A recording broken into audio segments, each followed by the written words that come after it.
నమస్కారం. ఘంటారావానికి స్వాగతం. ముందుగా ప్రధానాంశాలు. డిఎస్సిపై వైసీపీ కుట్రలు తిప్పికొట్టేలా టీచర్ల ర్యాలీ. చలో కర్నూలుకు బయలుదేరిన ఉపాధ్యాయ లోకం.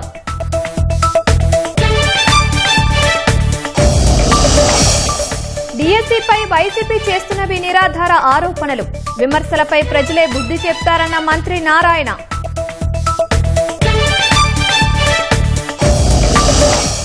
తిరుమలలో అన్న పానీయాల వితరణకు మూవింగ్ టేబుల్.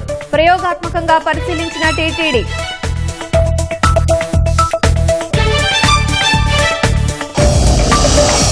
హిమాచల్ ప్రదేశ్ లో రోడ్డు ప్రమాదం. 8 మంది దుర్మరణం. అదుపు తప్పి రోడ్డు పక్కకు దూసుకెళ్లిన ప్రైవేటు బస్సు.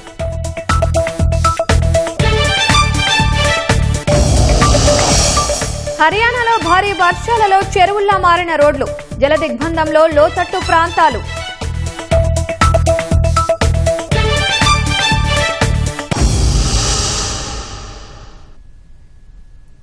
మెగా డిఎస్సిపై వైసీపీ చేస్తున్న దుష్ప్రచారాన్ని ఖండిస్తూ కడప, కర్నూలు, అనంతపురం జిల్లాల ఉపాధ్యాయులు భారీ నిరసన కార్యక్రమం చేపట్టారు. 3 జిల్లాల నుంచి కర్నూలుకు చేరుకున్న టీచర్లు ఆత్మగౌరవ ప్రదర్శన పేరుతో కదం తొక్కారు. కొండారెడ్డి బురుజు నుంచి జిల్లా పరిషత్ కార్యాలయం వరకు ర్యాలీ నిర్వహిస్తున్నారు.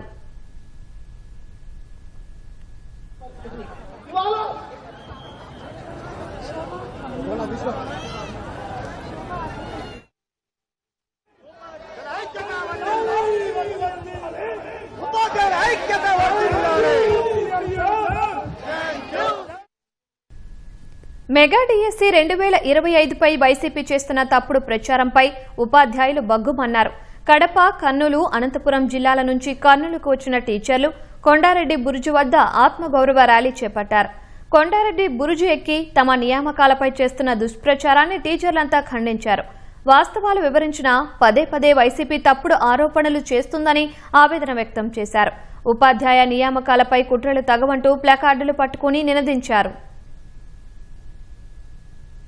ఉపాధ్యాయులు పెద్ద సంఖ్యలో కర్నూలు కొండారెడ్డి బురుజు నుంచి జెడ్పీ వరకు కూడా పెద్ద ఎత్తున ర్యాలీ నిర్వహిస్తున్నారు. వైసీపీ చేస్తున్నటువంటి కుట్రలు, ఆరోపణలు తిప్పికొట్టే విధంగా ఈ మెగా డిఎస్సి 2025 ఉపాధ్యాయులందరూ కూడా ర్యాలీ కొనసాగిస్తున్నారు. ఇప్పుడు వారికి సంబంధించి మన దగ్గర ఉపాధ్యాయులు ఉన్నారు. ఉద్యోగం పొందినటువంటి ఉపాధ్యాయులు, నిరుద్యోగ సంఘ జేఏసీ నాయకులందరూ కూడా మన దగ్గర ఉన్నారు. వారిని అడిగి మరిన్ని విషయాలు తెలుసుకుందాం.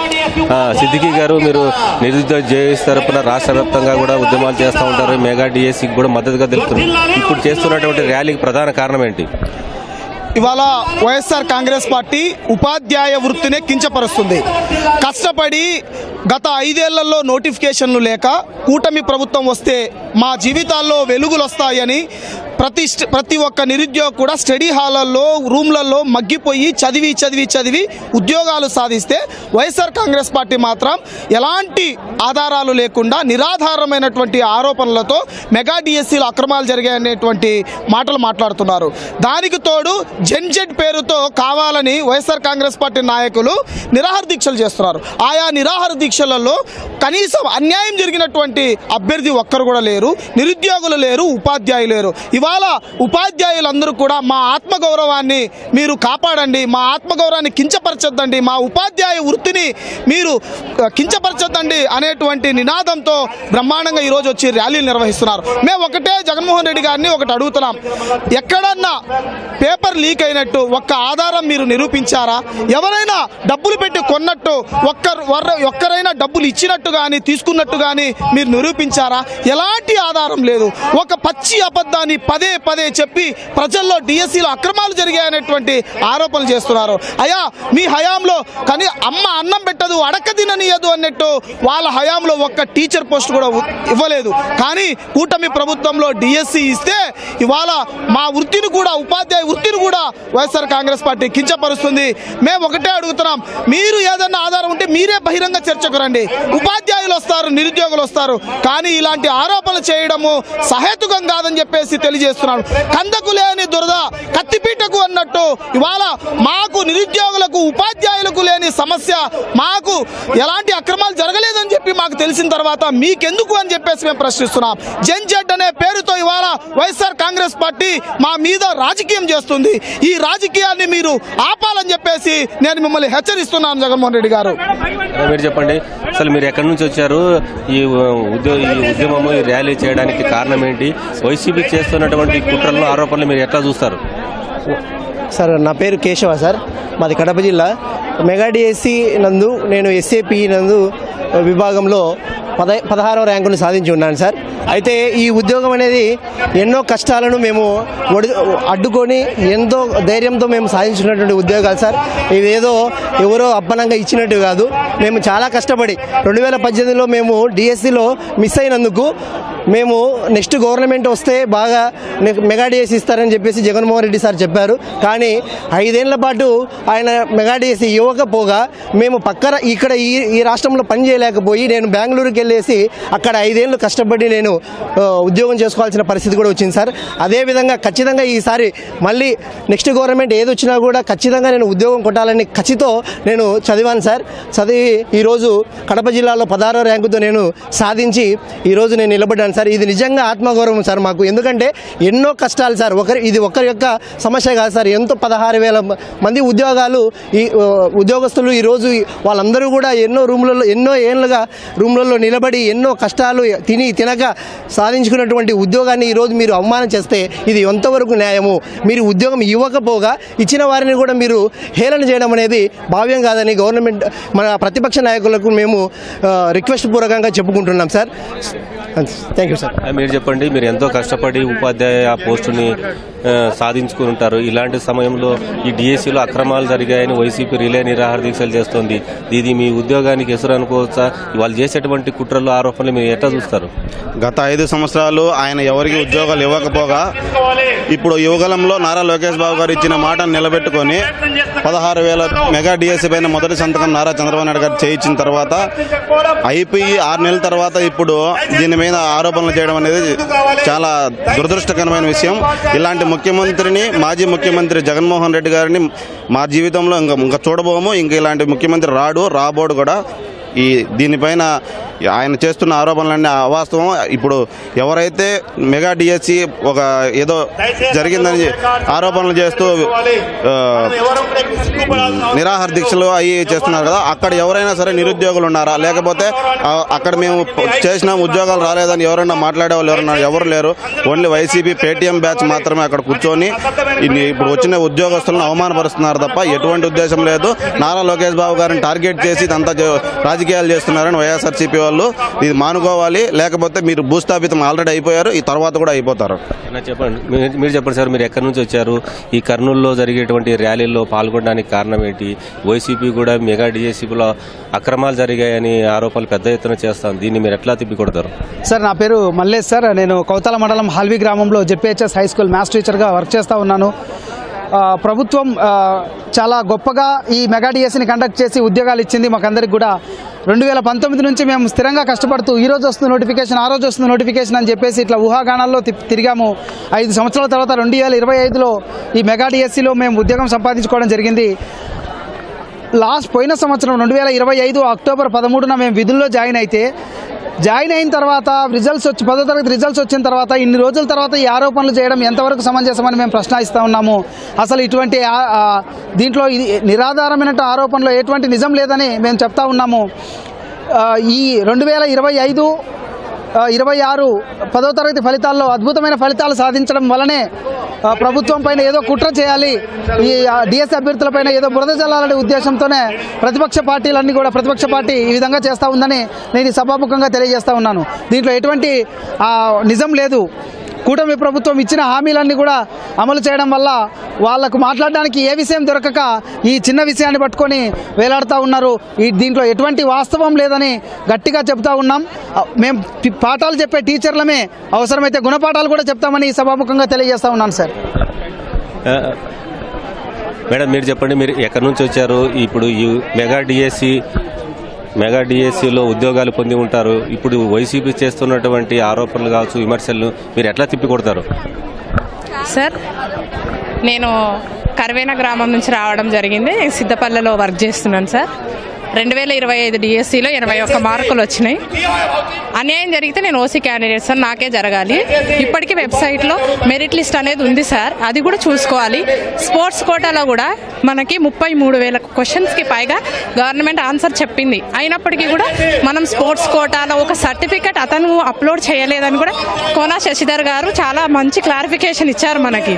అది యూట్యూబ్లో కూడా పెట్టడం జరిగింది. పిన్ టు పిన్ ఆయన ఏం చేశారు, అది ఎందుకు రాలేదు అనేది కూడా పెట్టడం జరిగింది. ఇన్ని సాక్ష్యాలు ఉన్నప్పటికీ కూడా 7 ఏళ్ళు మేము శ్రమించి చదివి రాస్తే మమ్మల్ని ఈరోజు ఇది అంతా అమ్ముకున్నారు. లేదు మెరిట్ లిస్ట్ ప్రకారం రాలేదు అనడం అనేది చాలా నిజంగా ఆత్మగౌరవ ర్యాలీ అని అంటున్నారు. కానీ మేము వాళ్ళని తిప్పికొట్టడం కోసమే ఈరోజు ఇక్కడికి రావడం జరిగింది. ఇది చాలా అన్యాయం సార్. మేము ఖచ్చితంగా నిలబడతాం. తల్లిపాలు ఎంత స్వచ్ఛమైనయో ఈ డిఎస్సి కూడా అంత స్వచ్ఛమైనది. ఇది ఇక్కడికి వచ్చినటువంటి మెగా డిఎస్సి ద్వారా ఉద్యోగాలు పొందినటువంటి ఉపాధ్యాయులందరూ కూడా తప్పనిసరిగా ప్రభుత్వం చేసినటువంటి ఈ మెగా డిఎస్సి చాలా ఖచ్చితమైంది. వైసీపీ చేస్తున్నటువంటి ఆరోపణలు తిప్పికొడతాం. తాము ఎంతో కష్టపడి ఉపాధ్యాయ వృత్తిని సంపాదించుకుంటే వైసీపీ నాయకులు విమర్శలు చేసి ఆరోపణలు చేసి ప్రభుత్వానికి చెడ్డ పేరు తెచ్చే విధంగా చేస్తున్నారు. ఎలాంటి అక్రమాలు మెగా డిఎస్సిలో జరగలేదు, అన్ని ఖచ్చితంగా జరిగాయనే అభిప్రాయాన్ని మెగా డిఎస్సి ద్వారా ఉద్యోగాలు పొందినటువంటి ఉపాధ్యాయులు తమ అభిప్రాయాలను వ్యక్తం చేస్తున్నారు. కర్నూలు కొండారెడ్డి బుర్జు నుంచి కెమెరామెన్ శేషుతో మురళి, ఈటీవీ న్యూస్. ఐఐటి ఢిల్లీలోని స్నాతకోత్సవ కార్యక్రమంలో పాల్గొన్న ప్రధాని మాట్లాడుతున్నారు. ప్రత్యక్ష ప్రసారం ద్వారా చూద్దాం. वही स्पेस सेक्टर हजारों युवाओं के लिए नए अवसरों का आकाश बन चुका है. आज हमारे युवा अपने लॉन्च व्हीकल्स बना रहे हैं, रॉकेट लॉन्च कर रहे हैं और ऐसी उपलब्धियां हासिल कर रहे हैं जो दुनिया के गिने चुने देश ही हासिल कर पाए हैं. मुझे विश्वास है आज कहीं न कहीं देश का कोई युवा इंजीनियर गर्व से कह रहा है, first in my bloodline to build a rocket.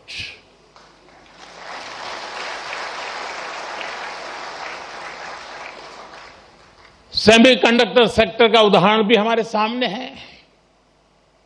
जब हमने इस दिशा में कदम बढ़ाया तो कुछ लोगों ने सवाल उठाए. कहा गया भारत ये नहीं कर पाएगा, लेकिन आज पहली सेमीकंडक्टर यूनिट्स में प्रोडक्शन शुरू हो चुका है.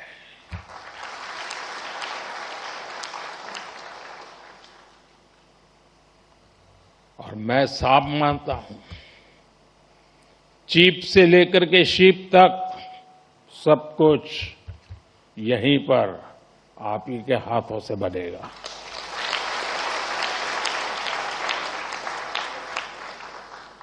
और कहीं कोई युवा पूरे आत्मविश्वास से कह रहा है, first in my bloodline to make a chip in India. साथियों, आज आप हमारे ड्रोन सेक्टर को भी देखिए. आज इस सेक्टर में युवा नई नई संभावनाएं तैयार कर रहे हैं.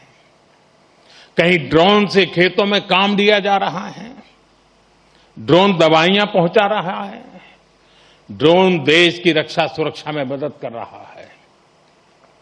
और आज कहीं कोई युवा कह रहा है, first in my bloodline to make a drone.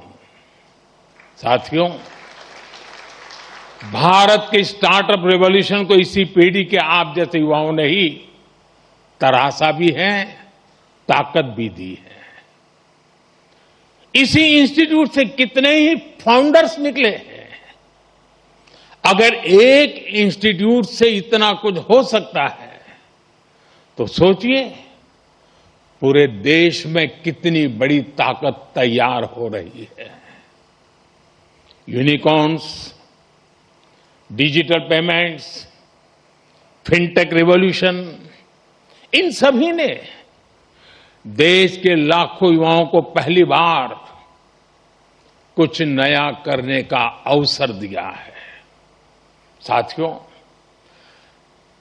अभी ऐसे भी अनेक सेक्टर्स हैं जहां भारत अपनी नई यात्रा शुरू कर रहा है और बड़ी जिम्मेदारी के साथ और बड़ी उम्मीदों के साथ देश आप जैसे युवाओं की ओर देख रहा है। Artificial intelligence, data centres, critical minerals, deep sea exploration, batteries, power shortage, energy security, electric mobility, quantum computing, ऐसे अनेक क्षेत्र आपके टैलेंट, आपके इनोवेशन और आपकी लीडरशिप का इंतजार कर रहे हैं और मैं भी इंतजार कर रहा हूं।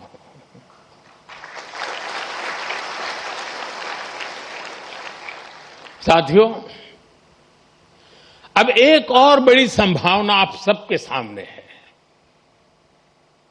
और वो नया अवसर है research.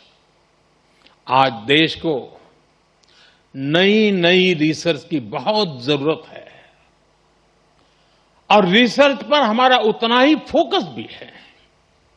Prime ministers research fellowship हमारे प्रतिभाशाली युवाओं को रिसर्च करने का अवसर दे रही है, आइडियाज को आगे बढ़ाने का मौका मिले, इसके लिए research, development and innovation scheme शुरू की गई है। अनुसंधान नेशनल रिसर्च फाउंडेशन की स्थापना भी हुई है ताकि देश में साइंस और रिसर्च को नई ताकत मिल सके। रिसर्च सेक्टर में 1 लाख करोड़ रुपए तक की फंडिंग की व्यवस्था की जा रही है।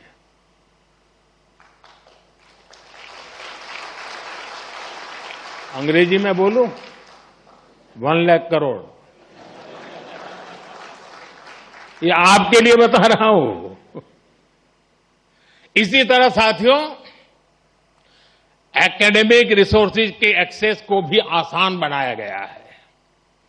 वन नेशन वन सब्सक्रिप्शन के माध्यम से आज दुनिया की प्रतिष्ठित रिसर्च जर्नल्स देश के छोटे से छोटे शहर में बिना किसी अतिरिक्त लागत के पहुंच रही है।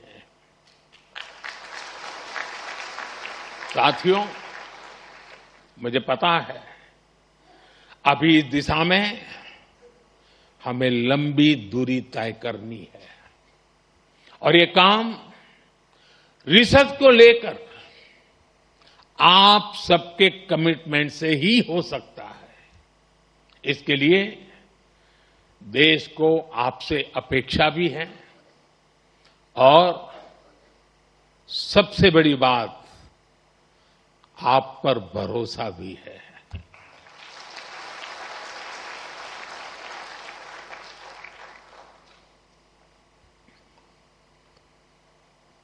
साथियों, अब मैं आपसे थोड़ा डिस्ट्रैक्शन की बात करूंगा। जब हम बड़े गोल्स को अचीव करने के लिए प्रारंभ करते हैं, निकलते हैं, तो एक बड़ा डिस्ट्रैक्शन भी हमारे सामने आता है। ये डिस्ट्रैक्शन होता है एक दूसरे से कंपैरिजन का। किसी को क्या पैकेज मिला, कौन किस कंपनी में गया, किस शहर में गया, किस देश में गया, किसने स्टार्टअप शुरू किया। आज के सोशल मीडिया के दौर में ये तुलना कभी खत्म नहीं होती। लेकिन याद रखिए, जिंदगी कोई लीडर बोर्ड नहीं है। आपकी असली दौड़ किसी और से नहीं, खुद अपने आप से है।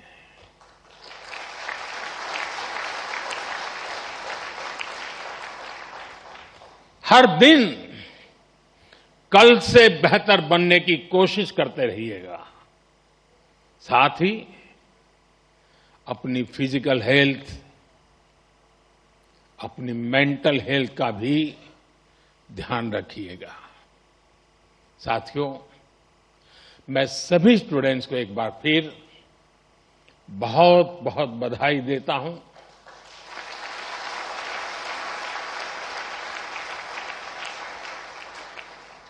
आपके माता पिता को, परिवारजनों को विशेष बधाई देता हूं।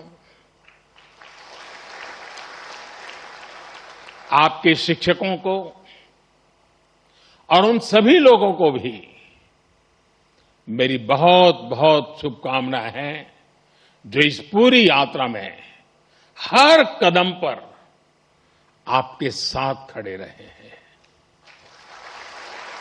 आप सभी का भविष्य उज्जवल हो। आप निरंतर नई ऊंचाइयों को छुए। इसी मंगल कामना के साथ बहुत बहुत धन्यवाद। డీఎస్సీపై వైసీపీ చేస్తున్న నిరాధార ఆరోపణలకు ప్రజలే తగిన బుద్ధి చెబుతారని మంత్రి నారాయణ తెలిపారు. అత్యంత పారదర్శకంగా ఉద్యోగ నియామకాలు చేపడితే ఓర్వలేక ఇష్టారీతిన మాట్లాడుతున్నారని వైసీపీ నేతలపై ధ్వజమెత్తారు. అలాగే భోగాపురం విమానాశ్రయాన్ని వేగంగా పూర్తి చేసి జాతికి అంకితం చేస్తే క్రెడిట్ చోరీకి పాల్పడుతున్నారని విమర్శించారు. ఎవరెన్ని విమర్శలు చేసినా ప్రజలు అన్ని గమనిస్తూనే ఉంటారు అంటున్న మంత్రి నారాయణతో ముఖాముఖి. రాష్ట్రంలో ఒకవైపు వైసీపీ నిరసనలు చెప్తుంటే మరోవైపు రాష్ట్ర మంత్రి నారాయణ వాళ్ళ కాలనీలలో ప్రతి చోట కూడా తిరిగి ఈ కాలనీలలో తిరుగుతూ చెప్తున్నారు. సార్, ఇప్పుడు ఈ నిరసనలు చెప్తున్న వైసీపీ వాళ్ళు ఎలాంటి మీరు కాలనీలలో కూడా ఎలా అంటున్నారు? అంటే వైసీపీ నాయకులకి ప్రజలు సంతోషంగా ఉండటం ఇష్టపడరు. ఎప్పుడూ అరాచకాలు ఉండాలా, కొట్లాట్లు ఉండాలా. ఈరోజు భోగాపురం ఎయిర్పోర్టు ఓపెన్ చేస్తే అసలు 4 జిల్లాల ప్రజలు అసలు వాళ్ళ ఆనందానికి హద్దులు లేవు. అంతేకాని రాష్ట్రంలో ఉన్న 28 జిల్లాల ప్రజల యొక్క ఆనందానికి హద్దులు. ఎందుకంటే ఎవరు ఎక్స్పెక్ట్ చేయాల అంత షార్ట్ పీరియడ్లో ఆ ఎయిర్పోర్ట్ని బ్రహ్మాండంగా సిద్ధిద్దాం. అసలు ప్రజలు తండాలుగా వచ్చారు. 5 లక్షల పైగా ప్రజలు వచ్చారు. వాళ్ళ ఆనందానికి హద్దులేవు. ఆనందాన్ని చూడలేక వైసీపీ వాళ్ళు ఇలా ఎప్పుడో ఎగ్జామ్ అయిపోయింది, 16,000 మందికి జాబ్స్ ఇచ్చారు, గవర్నమెంట్ జాబ్స్, టీచర్ పోస్టులు. గత 5 సంవత్సరాల్లో ఒక్క పోస్ట్ ఇవ్వాల. అనేక కోర్టు లిటిగేషన్ వాళ్ళు క్రియేట్ చేస్తుంటే వాటన్నిటినీ యువనాయకుడు లోకేష్, విద్యాశాఖ మంత్రి సున్నితంగా వాటిలన్నిటినీ సాల్వ్ చేసి 16,000 మందికి ఎగ్జామ్ కండక్ట్ చేస్తే వాళ్ళు ఎంతో ఆనందంగా ఉంటే ఈరోజు మళ్ళీ దాని మీద అదని ఇదని రద్దు చేస్తున్నారు. ఎందుకు రద్దు చేస్తున్న వాళ్ళకి తెలీదు, ఎందుకు చేస్తున్న వాళ్ళకి తెలీదు. ఒకటే, విశాఖపట్నం ఎయిర్పోర్ట్ ఓపెన్ చేశారు అనుకోవాలా. ఎందుకంటే మేము 2014-19లో ప్రారంభించింది అది. ల్యాండ్ అక్విజిషన్ నేను కూడా ఉన్నా 14-19లో. కానీ 19-24 వరకు వాళ్ళు అసలు దాన్ని వదిలేశారు. అదే ఈ ప్రభుత్వం రాగానే గౌరవ ముఖ్యమంత్రి గారు రాష్ట్రం ఆర్థికంగా డెవలప్ కావాలంటే ఇన్ఫ్రాస్ట్రక్చర్ రావాలా, ఇంటర్నేషనల్ ఎయిర్పోర్ట్ రావాలా. ఈరోజు హైదరాబాద్ అంత డెవలప్ అయిందంటే అక్కడ కట్టిన ఇంటర్నేషనల్ ఎయిర్పోర్ట్ సగం కారణం. సో ఆ దూరదృష్టి ఆయన చేస్తే ఆ ఆనందాన్ని ప్రజలకు లేకుండా చేయాలని ఒక సైకో మెంటాలిటీతో చేయటం. సైకో మెంటాలిటీ తప్పితే ఇంకేమీ లేదు. ఉదాహరణకి ఈరోజు అమరావతి క్యాపిటల్ సిటీ తీస్తే ఎంతో వేగవంతంగా జరుగుతుంది. రేపు 13వ తేదీ సీడాక్స్ రోజు ఫస్ట్ ఫేజ్ ఇనాగ్రేషన్ చేస్తున్నారు. ఎమ్మెల్యేల బిల్డింగ్స్ అయిపోయినాయి, ఎమ్మెల్సీలు అయిపోయినాయి, త్వరలో జీఏడీకి ఇస్తున్నాం. ఈ ఆనందాన్ని చూడలేక మావిగన్ అంటారు ప్రజలు. అసలు మావిగన్ ఏందండి, ఆడ అమరావతి అయిపోతా 2028 ఆగస్టుకి ఫస్ట్ ఫేజ్ అయిపోతూ ఉంటే వచ్చి చూసిన వాళ్ళందరూ ఆనందపడుతున్నారు.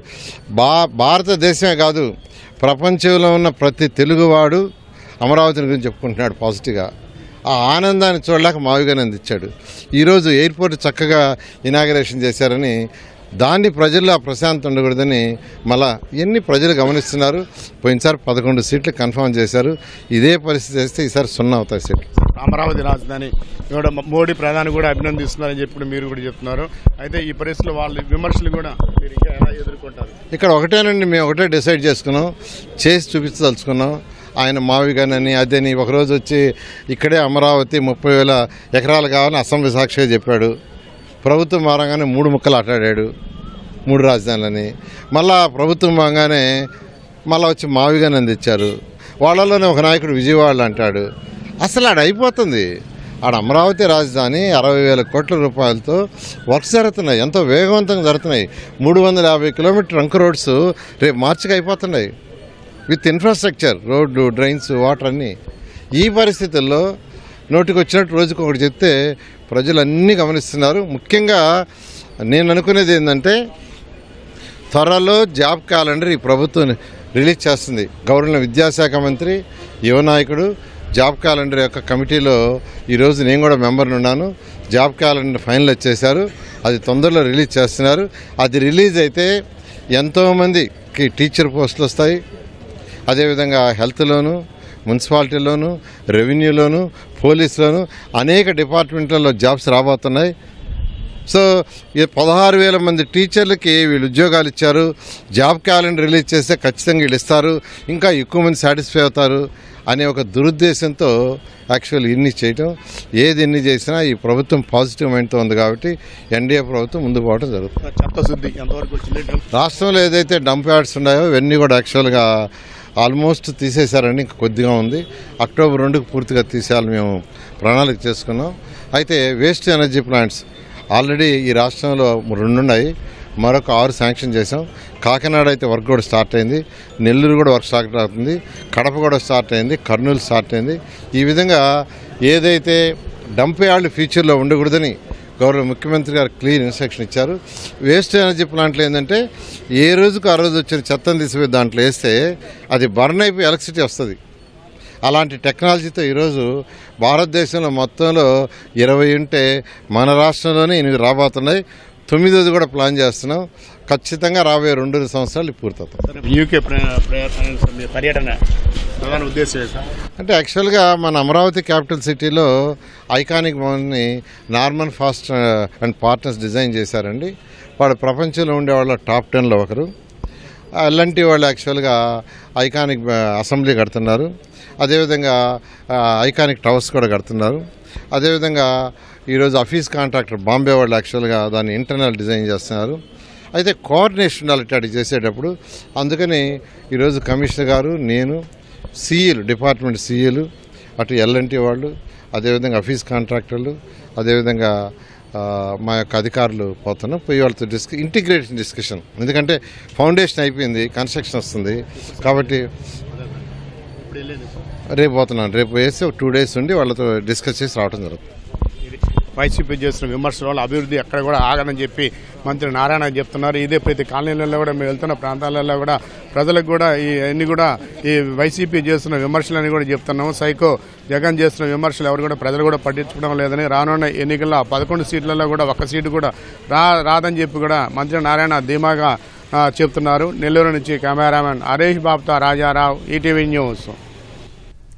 విజయవాడలో పారిశ్రామికీకరణ జోరుగా సాగుతోంది. బోలెడని కంపెనీలు ఉన్నాయి, లక్షలాది మంది కార్మికులు ఉన్నారు. అయితే వీరి వైద్య అవసరాలకు కావలసిన వైద్య కేంద్రం మాత్రం లేదు. గుణదల ఈఎస్ఐ ఆసుపత్రిలో సరిపడా వైద్యులు లేరు, అధునాతన పరికరాలు అస్సలే లేవు. అందుకే కార్మికుల కష్టాలు తీర్చేలా హాస్పిటల్ను అప్గ్రేడ్ చేయాలని ఎప్పటి నుంచో డిమాండ్లు వినిపిస్తూనే ఉన్నాయి. ఎట్టకేలకు కల సాకారం అయ్యేందుకు అడుగులు పడుతున్నాయి.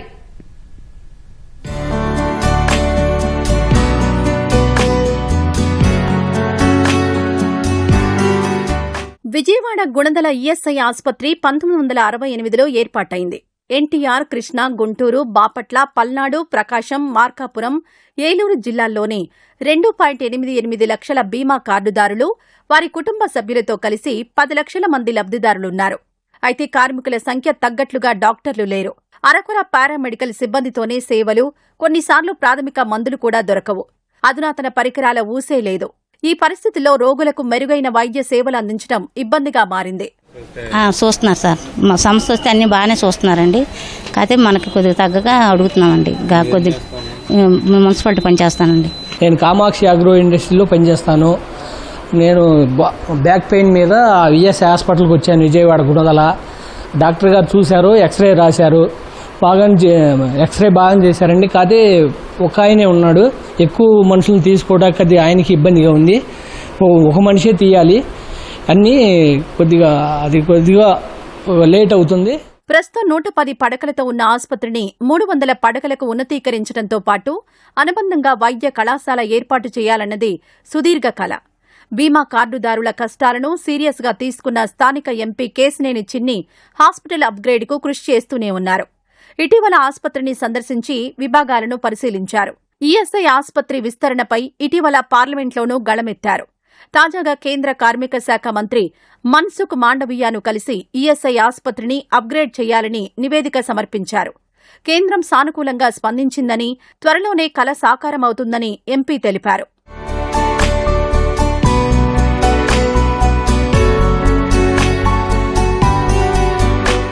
8 జిల్లాల పరిధిలో బీమా కార్డుదారులకు వైద్య సేవలందిస్తున్న ఈ ఆసుపత్రిని విస్తరిస్తే మెరుగైన సౌకర్యాలు అందుబాటులోకి రానున్నాయి. కేంద్రం నుంచి అనుమతి రాగానే కార్యాచరణ చేపడతామని ఆసుపత్రి సిబ్బంది చెబుతున్నారు. డాక్టర్లు అన్ని విభాగాల్లోని అవసరం ఉందండి. ఇది పాత రోజుల్లో శాంక్షన్ స్టాఫే ఉంది. ఇప్పుడు కొత్త ఈఎస్ఐసి నామ్స్ ప్రకారము శాంక్షన్ చేయాల్సిన పోస్టులు చాలా ఉన్నాయండి. అండ్ అదే కాకుండా చాలా వేకెన్సీ పొజిషన్ కూడా చాలా ఎక్కువగా ఉంది. స్టేట్ గవర్నమెంట్ కూడా చాలా సానుకూలంగా స్పందించి ఉన్నారు sir. As early as possible recruit చేస్తామని చెప్పున్నారు. అది కూడా స్టాఫ్ శాంక్షనింగ్స్ త్వరగా జరిగితే మా సేవల్ని మరింతగా ఇక్కడికి వచ్చే ఈఎస్ఐ లబ్ధిదారులకు అందించడానికి అవకాశం ఉంటుందండి. లక్షల సంఖ్యలో బీమా కార్డుదారులు వారి కుటుంబ సభ్యులకు విస్తృత సేవలు అందిస్తున్న విజయవాడ ఈఎస్ఐ ఆసుపత్రి 300 పడకల ఆసుపత్రిగా తీర్చిదిద్దేందుకు అడుగులు పడుతున్నాయి. వైద్యులు, పారామెడికల్, అలాగే 4వ తరగతి సిబ్బంది ఖాళీలు భర్తీ చేయాలి, మరింత మెరుగైన సేవలు అందించాలని బీమా కార్డుదారులు కోరుతున్నారు. కెమెరామెన్ భాస్కర్తో సాయికృష్ణ, ఈటీవీ న్యూస్, విజయవాడ. అరణ్య గర్జన పేరుతో భారీ బహిరంగ సభ ప్రకటనపై రాష్ట్ర జీసీసీ చైర్మన్ శ్రావణ్ కుమార్ స్పందించారు. గిరిజన ప్రాంతాల్లో స్థానికులకు ఉద్యోగ అవకాశాలు కల్పించాలనే లక్ష్యంతో జీవో నెంబర్ 3ను తెలుగుదేశం పార్టీనే ఇచ్చిందని ఆయన చెప్పారు. అల్లూరు జిల్లా పాడేరులో గిరిజన జాయింట్ యాక్షన్ కమిటీ ఆధ్వర్యంలో జరుగుతున్న బంద్ నేపథ్యంలో ఆయన వీడియో విడుదల చేశారు. జీవో నెంబర్ 3ను పునరుద్దరిస్తామని ఇచ్చిన హామీని కూడా సీఎం నిలబెట్టుకుంటారని అన్నారు. గత ప్రభుత్వం ఉన్నప్పుడు జీవో నెంబర్ 3 పోయిందన్న సంగతి మనందరికీ తెలుసు. దానికి అప్పుడున్నటువంటి వైసీపీ నాయకులు దాన్ని పట్టించుకోకుండా వదిలేసినటువంటి పరిస్థితి మనందరికీ తెలుసు. జీవో నెంబర్ 3ని తీసుకొచ్చి ఏ విధంగా లీగల్గా దానికి ఇబ్బంది లేకుండా కోర్టుల్లో కూడా పోకుండా 100% గిరిజన ప్రాంత ప్రజలకి అది ఉపయోగపడే విధంగా జీవనం తీసుకురావాలని ఒక ఉద్దేశంతో ముఖ్యమంత్రి గారు దాని మీద వర్క్ చేస్తున్నారని చెప్పి కూడా ఈ సందర్భంగా తెలియజేస్తాం. పూర్తి స్థాయిలో జీవనం తీసుకురావాలి, వచ్చినటువంటి జీవనం నిలబడాలి, తద్వారా గిరిజన ప్రాంత నిరుద్యోగులకి ఉద్యోగ అవకాశాలు కల్పించాలని ఒక సంకల్పం నిజాయితీతో చేస్తున్నటువంటి పని కాబట్టి కొంచెం లేట్ అవుతుంది. జీవో నెంబర్ 3 తీసుకొచ్చింది గతంలో చంద్రబాబు నాయుడు గారు, తెలుగుదేశం పార్టీనే. రేపు పొద్దున్న కూడా జీవో నెంబర్ 3ని పునరుద్ధరించేది కూడా చంద్రబాబు నాయుడు గారే.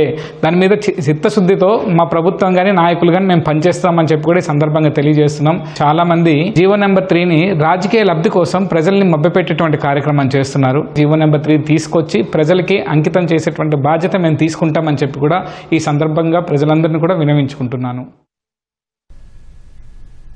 ఏలూరు జిల్లా బుట్టాయిగూడెం మండలం గవరంపేటలో పెద్దపులి సంచారం స్థానికులను భయాందోళనకు గురిచేస్తోంది. 3 పశువులపై పెద్దపులి దాడి చేసి చంపేసినట్లు గ్రామస్తులు చెబుతున్నారు. నిన్న కామవరం సమీపంలో 2 పశువులను పెద్దపులి పొట్టన పెట్టుకుంది. కొండపై మకాం వేసి పరిసర ప్రాంతాల్లో పెద్దపులి సంచరిస్తోంది. ప్రజలు అప్రమత్తంగా ఉండాలని అధికారులు సూచించారు. పులిని బంధించేందుకు రేడియో కాలర్ సిగ్నల్ ద్వారా నిరంతర పర్యవేక్షణ చేస్తున్నారు.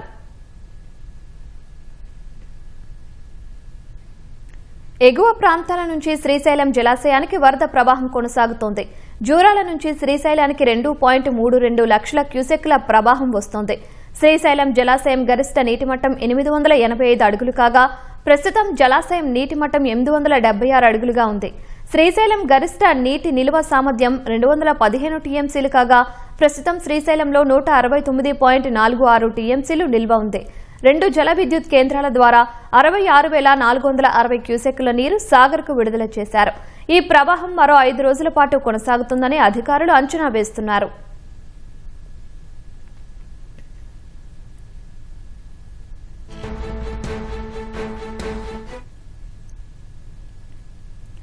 తిరుమల శ్రీవారి దర్శనానికి వచ్చే భక్తులకు మెరుగైన సౌకర్యాలు కల్పించేందుకు టీటీడీ సరికొత్త టెక్నాలజీ వైపు అడుగులు వేస్తోంది.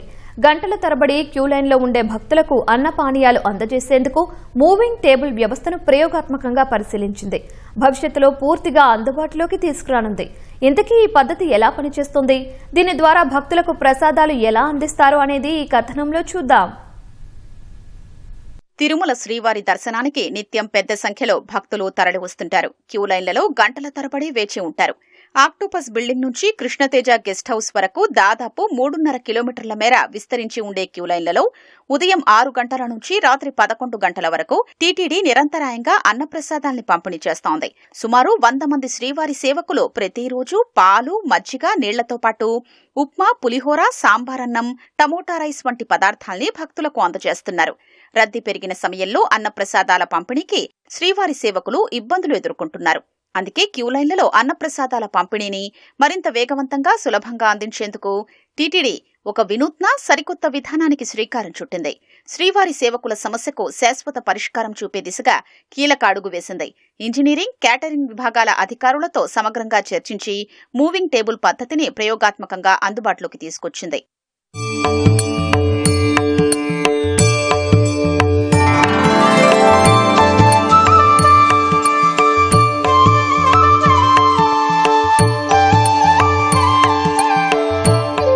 దాదాపు 10 లక్షల రూపాయల అంచనా వ్యయంతో 7 మీటర్ల పొడవుతో ఈ అధునాతన మూవింగ్ టేబుల్ ను ఇంజనీరింగ్ విభాగం రూపొందించింది. ఇది పూర్తిగా కన్వేయర్ బెల్ట్ తరహాలో పనిచేస్తుంది. టేబుల్ పై అన్నప్రసాదాల ప్లేట్లను ఉంచగానే అవి చుట్టూ క్రమపద్ధతిలో కదులుతూ భక్తులకు అందుబాటులోకొస్తాయి. క్యూలైన్లలో వేచి ఉండే భక్తులు లేదా నడుచుకుంటూ వెళ్లే భక్తులు ఏమాత్రం ఆగాల్సిన పని లేకుండా తమకు కావలసిన ప్రసాదం ప్లేట్లను చాలా సులభంగా తీసుకునే వెసులుబాటు లభిస్తుంది.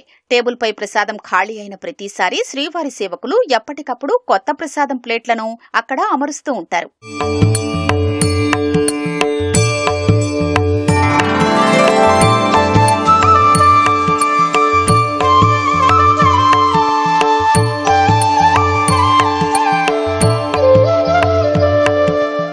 తిరుమల శిలాతోరణం సమీపంలోని 45వ గేటు వద్ద కదిలే టేబుల్ పనితీరును టీటీడీ అధికారులు ప్రయోగాత్మకంగా పరిశీలించారు.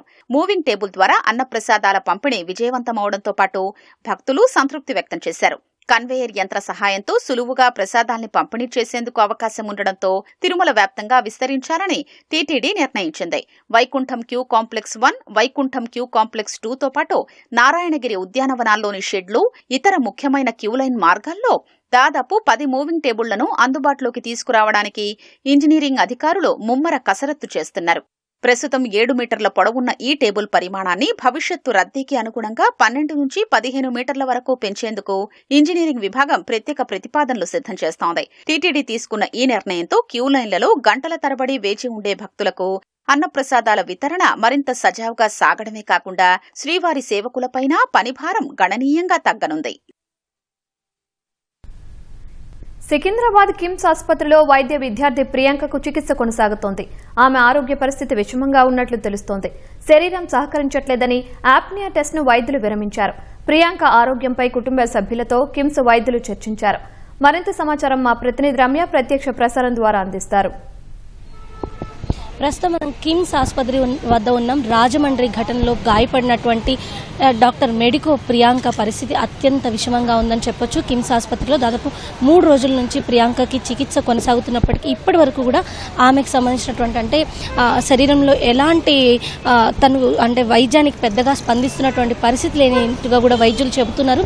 3 రోజుల నుంచి చికిత్స అందిస్తున్నప్పుడు కూడా వైద్య పరిస్థితుల్లో ఏమాత్రం మార్పు రాలేదు అని చెప్పేసి కూడా వైద్యులు చెప్తున్నారు. అయితే ఈ రోజు ప్రియాంకకి ఆప్నియా టెస్ట్ చేయాలని తీసుకోవాలని చెప్పేసి వైద్యులు భావించారు. ఎందుకంటే బ్రెయిన్ డెడ్ అయినటువంటి కేసుల్లో ఈ యాప్నియా టెస్ట్ని నిర్వహిస్తూ ఉంటారంటే బ్రెయిన్ నరాలు ఎంతవరకు పనిచేస్తున్నాయి, కణజాలం ఎంతవరకు అంటే దాని శక్తిని కోల్పోయింది అనే విషయాన్ని తెలుసుకోవడం, అదేవిధంగా సర్వైవల్ రేట్ ఏ మేరకు ఉండే అవకాశం ఉందని ఈ విషయాలను గమనించేందుకు వైద్యులు సాధారణంగా ఈ యాప్నియా టెస్ట్ని చేస్తుంటారు. ఇందులో ఎవరైతే వెంటిలేటర్ పైన ఉన్నటువంటి పేషెంట్ ఉంటారో వాళ్ళకి కొంతసేపు ప్యూర్ ఆక్సిజన్ మాత్రమే ఇచ్చి ఆ తర్వాత బాడీ లోపల కార్బన్ డైఆక్సైడ్ అక్యుములేట్ అవనిచ్చి అది శరీరంలో ఉన్న అవయవాలు కార్బన్ డైఆక్సైడ్ని తగ్గించేందుకు ఊపిరితిత్తులు ఎంతవరకు పనిచేస్తున్నాయి అనే విషయాన్ని కూడా తెలుసుకుంటారు. అయితే ఈ టెస్ట్ చేయడానికి శరీరంలో సోడియం లెవెల్స్ కావచ్చు, ఇతరత్ర ఆర్గానిక్ సంబంధించిన టెస్టులు నిర్వహించినప్పుడు ప్రియాంక శరీరం అదేవిధంగా ఆర్గాన్స్ ఈ టెస్ట్కి అంతగా సహకరించే పరిస్థితి లేదని చెప్పేసి వైద్యులు నిర్ధారించారు. ఈ నేపథ్యంలోనే ఇప్పుడు ఈ టెస్ట్ చేయాలని భావించినప్పుడు కూడా అయితే తాత్కాలికంగా అయితే టెస్ట్ చేసే పరిస్థితి లేదు అని చెప్పేసి వైద్యులు గుర్తించారు. ఈ నేపథ్యంలోనే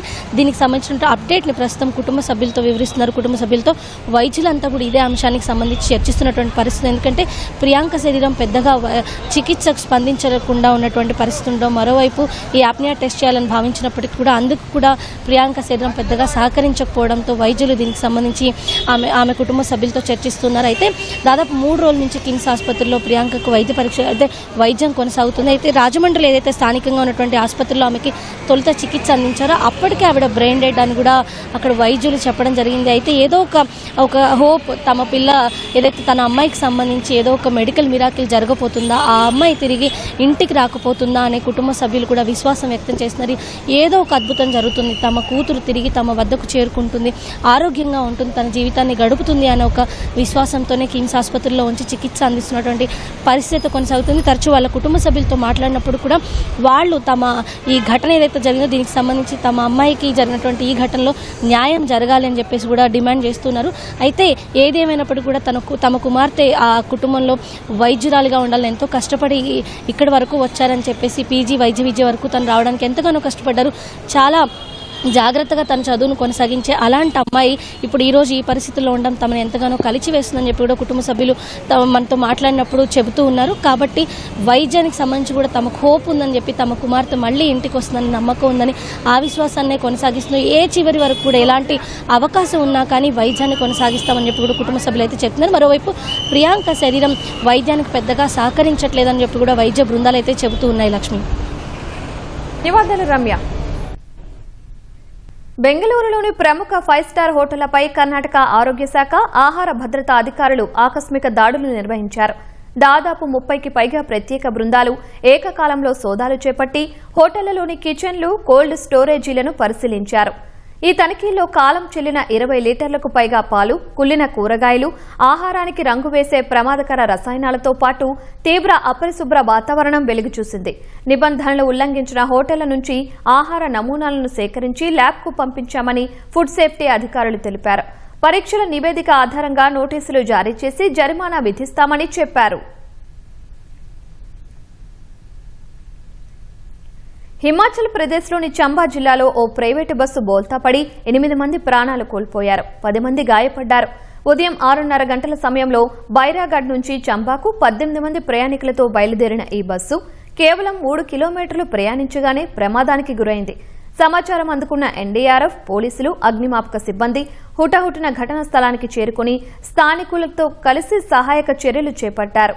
బస్సు శిథిలాల కింద చిక్కుకున్న వారిని వెలికి తీశారు.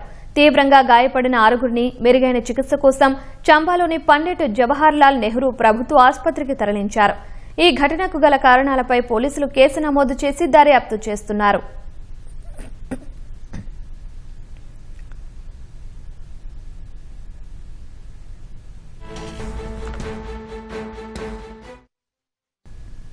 పంజాబ్లోని జలంధర్ మక్సూదన్ బైపాస్ హైవేపై ఘోర రోడ్డు ప్రమాదం జరిగింది. వేగంగా వచ్చిన ఓ కారు రోడ్డుపై ఆగి ఉన్న ఓ ట్రక్కును వెనుక నుంచి బలంగా ఢీకొట్టింది. ఈ ప్రమాదంలో కారు నుజ్జు కాగా అందులో ప్రయాణిస్తున్న 3 వ్యక్తులు అక్కడికక్కడే ప్రాణాలు కోల్పోయారు. సమాచారం అందుకున్న పోలీసులు ఘటనా స్థలానికి చేరుకుని మృతదేహాలను ప్రభుత్వ ఆసుపత్రికి తరలించారు.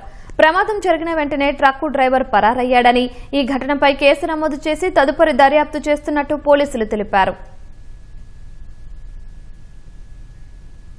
బెంగళూరులోని బాగలగుంటె పోలీస్ స్టేషన్ పరిధిలో హావనూర్ లేఅవుట్లో విషాద ఘటన వెలుగు చూసింది. ఓ ఇంట్లో దాక్షాయిని అనే 52 ఏళ్ల మహిళ అస్థిపంజరాన్ని పోలీసులు గుర్తించారు. దాదాపు ఏడాది కాలంగా మూసి ఉన్న ఆ ఇంటి తలుపులు శుక్రవారం రాత్రి 8 గంటల సమయంలో తెరిచి ఉండటాన్ని ఇరుగు పొరుగువారు గమనించారు. ఇంట్లో దొంగలు పడ్డారని అనుమానించి వెంటనే పోలీసులకు సమాచారం ఇవ్వగా వారు ఘటనా స్థలానికి చేరుకుని పరిశీలించడంతో బాత్రూంలో ఈ అస్థిపంజరం లభ్యమైంది. 10 ఏళ్ల క్రితం మహిళ భర్త ఉమేష్ మరణించాడు. ఆ తర్వాత కుమారుడు క్యాన్సర్తో మరణించడంతో అప్పటి నుంచి దాక్షాయిని ఒంటరిగానే నివసిస్తోంది. ఆమె బహుశా ఏడాది క్రితమే మరణించి ఉంటుందని, అప్పటి నుంచే మృతదేహం ఇంట్లో ఉండిపోయిందని భావిస్తున్నారు. ఈ ఏడాది కాలంలో ఆమె కూతురు అల్లుడు కూడా ఇంటికి వచ్చి పలకరించలేదని తెలుస్తోంది. దాక్షాయిని మృతికి గల ఖచ్చితమైన కారణాలు, పరిస్థితులను తెలుసుకునేందుకు పోలీసులు అస్థిపంజరాన్ని ఫోరెన్సిక్ ల్యాబ్కు తరలించారు. ఈ ఘటనపై కేసు నమోదు చేసి దర్యాప్తు చేస్తున్నారు. హర్యానాలోని జజ్జర్లో కురిసిన భారీ వర్షాల కారణంగా లోతట్టు ప్రాంతాలు జలమయమయ్యాయి. ఎడతెరిపి లేకుండా కురుస్తున్న వానలకు ప్రధాన రహదారులన్నీ చెరువులను తలపిస్తున్నాయి. భగత్ సింగ్ చౌక్ సమీపంలో మోకాళ్ల లోతు నీరు నిలిచిపోవడంతో వాహనాల రాకపోకలు పూర్తిగా స్తంభించిపోయాయి. వరద నీరు ముంచెత్తిన దృశ్యాలు ఆ ప్రాంతంలో నెలకొన్న తీవ్ర పరిస్థితులకు అద్దం పడుతున్నాయి. రోడ్లపై భారీగా వర్షపు నీరు చేరడంతో దుకాణదారులు, స్థానికులు, వాహనదారులు తీవ్ర ఇబ్బందులు ఎదుర్కొంటున్నారు. నిలిచిపోయిన వరద నీటిని త్వరితగతిన తొలగించి ట్రాఫిక్ను పునరుద్దరించేందుకు అధికారులు సహాయక చర్యలు చేపట్టారు.